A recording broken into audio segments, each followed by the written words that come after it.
मंडळी, भाजपाचे लातूर लोकसभा मतदारसंघाचे माजी खासदार सुधाकर शृंगारे हे विधानसभा निवडणुकीत काँग्रेस पक्षात दाखल झाले होते.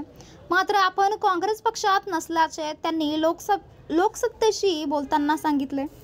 2019 ते 2024 या कालावधीत सुधाकर शृंगारे हे भाजपाचे खासदार होते. त्यापूर्वी ते वडवळ जिल्हा परिषदेचे सदस्य म्हणून जिल्हा परिषदेत कार्यरत होते.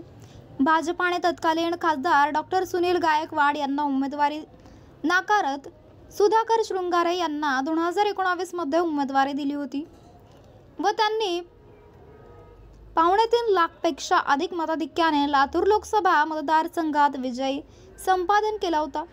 5 वर्षाचा कारभार त्यांचा चांगला गाजला. त्यांच्या कारभारावर जशी काँग्रेस पक्षाकडून टीका होती तशीच भाजपामध्येही अंतर्गत नाराजी होती. 2024च्या लोकसभा निवडणुकीत भाजपाने सुधाकर शृंगारे यांना उमेदवारी दिली. मात्र काँग्रेसचे डॉक्टर शिवाजी काळगे यांच्याकडून त्यांना दारुण पराभव पत्करावा लागला. सुधाकर शृंगारे यांचा हा पराभव एवढा जिव्हारी लागला की विधानसभा निवडणुकीच्या दरम्यान त्यांनी चक्क काँग्रेस पक्षात प्रवेश केला व मतदारसंघातील विविध ठिकाणी जाऊन त्यांनी प्रचार सभेत भाजपावर सडकून देखील टीका केली.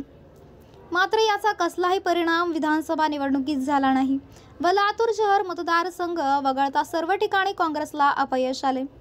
विधानसभा निवडणुकीत घवघवीत यश मिळाल्यानंतर माहिती भक्कम झाली.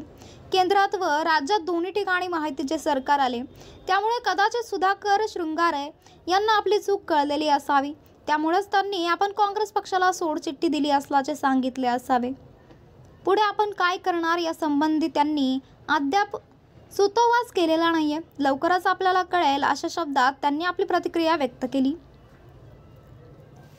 तर मित्रांनो, आपल्याला काय वाटतंय? आपली प्रतिक्रिया आम्हाला कमेंट बॉक्सच्या माध्यमातून नक्कीच कळवा आणि चॅनलला आणखीनही सबस्क्राईब केलं नसेल तर चॅनलला सबस्क्राईब करा, बेल आयकॉन प्रेस करा.